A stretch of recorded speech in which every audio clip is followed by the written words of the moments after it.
kala, zamannya antah berantah, sekitar abad ke-5 di wilayah Parakan Muncang, antara Sumedang dan Cicalengka, ada satu kerajaan yang bernama Kerajaan Bilantakarta, dan yang menjadi rajanya Prabu Pisang Kuning.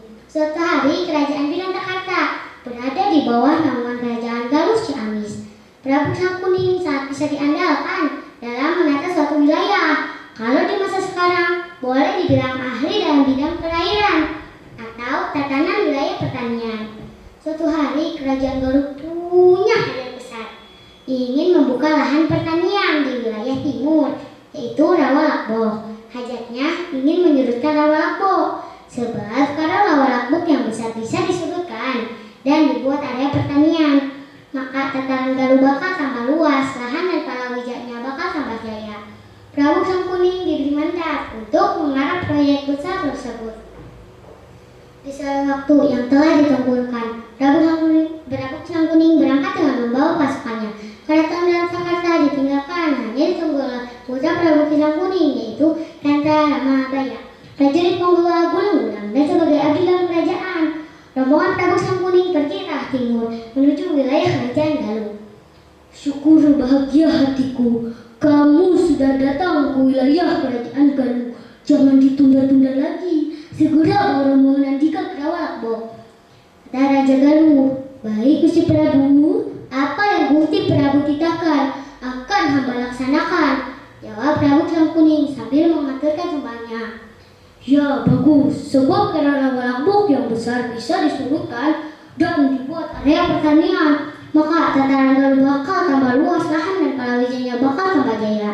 Prabu Pisang Kuning diberi mandat untuk mana proyek besar tersebut. Setelah waktu yang telah ditentukan, akhirnya Prabu Pisang Kuning berangkat dengan membawa pasukannya menyelusuri hutan belantara untuk menuju ke Rawalakbok. Saat di perjalanan, benar saja sudah disuguhkan dengan bermacam kejadian. Ada ular-ular besar bergelayutan nangkring di dahan pohon kayu. Kepalanya sebesar kerbau dan badannya sebesar 4 koloha, dan lidahnya menjulur-julur keluar dari mulutnya. Dan ular itu mendengus dahsyat. Ada ular, bunuh. Tombak pun berseliweran kemana saja. Ada mata tombak yang mengenai sisik ular itu, tetapi sisik ular itu sangat kebal, sehingga ketebalannya seperti baju perang yang tebal dari baja.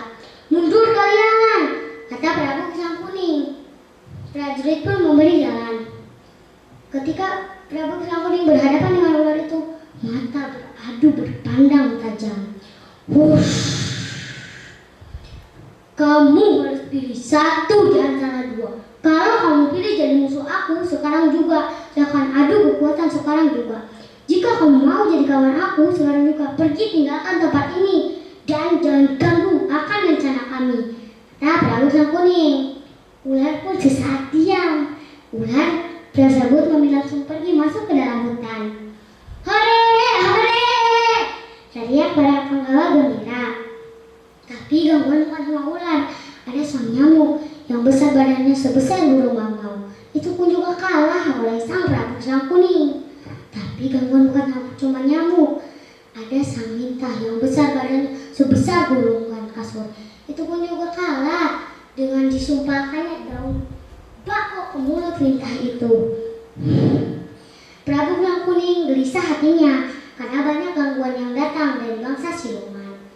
Penunggu hutan itu yang pasti mereka tidak suka tempatnya diganggu. Ketika prajurit sedang tertidur, Prabu Pisang Kuning pergi menjauh tempat itu. Setelah ada di tempat yang jauh dan sepi, Prabu Pisang Kuning bersemedi memusatkan kekuatan batin lama yang sudah dalamnya. Tiba-tiba di tempat itu angin berhembus dahsyat. Bahkan air danau atau air ranca berputar hebat bagaikan air mendidih. Dari bayangan air, permukaan air melesat bayangan hitam tinggi, giginya menyeringai seperti kampak martil. Hai manusia, ngapa kamu datang ke sini? Kata makhluk besar itu. Aku datang ke sini mau menyurutkan danau atau ranca ini untuk dibuat sawah dan ladang. Bangsa kamu selalu mengganggu. Hei, lantar! Mendengar itu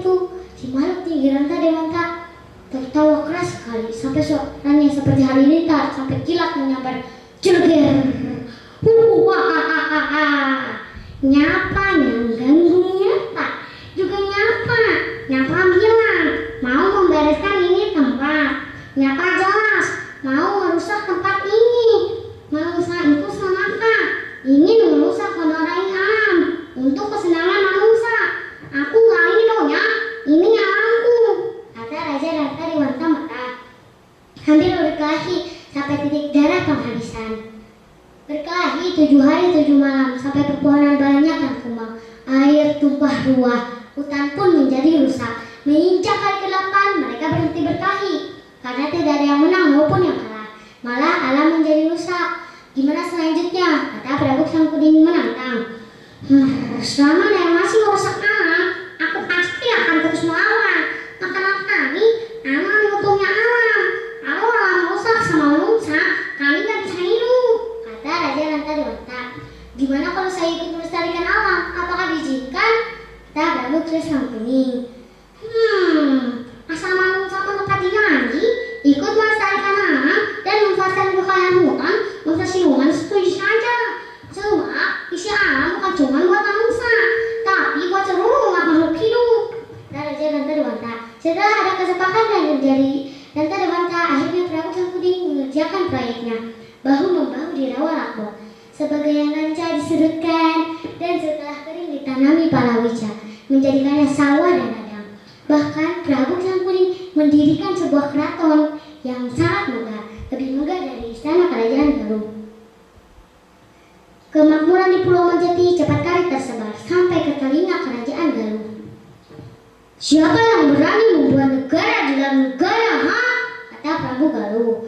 Para patih pun ditanya tidak bisa menjelaskan karena cuman Prabu Sangkuding yang diberi mandat untuk menuju ke rawa Lakbo. Akhirnya Prabu Galuh mengutus Lik Sanca atau mata-mata untuk pergi ke rawa Lakbo. Setelah ada informasi dari petani, Pati pun segera memberitahu bahwa di sana benar ada kerajaan. Akhirnya Prabu Galuh pun menulis surat yang isinya, kalau kamu menyerahkan hasil panen di rawa Lakbo, kusaya tidak akan diberi hukuman. Jika membantah atau melawan, kusaya dibinasakan seakar-akarnya. Dalam isi surat tersebut. Surat tersebut sampailah ke Prabu Sangkuding. Surat itu sangat menghinakan. Emang kita gak berani? Ayo kita perang saja, kata sang pembawa. Tapi Prabu Sangkuding sangat cerdas. 1. Jika kita memilih perang akan merugikan dua pihak.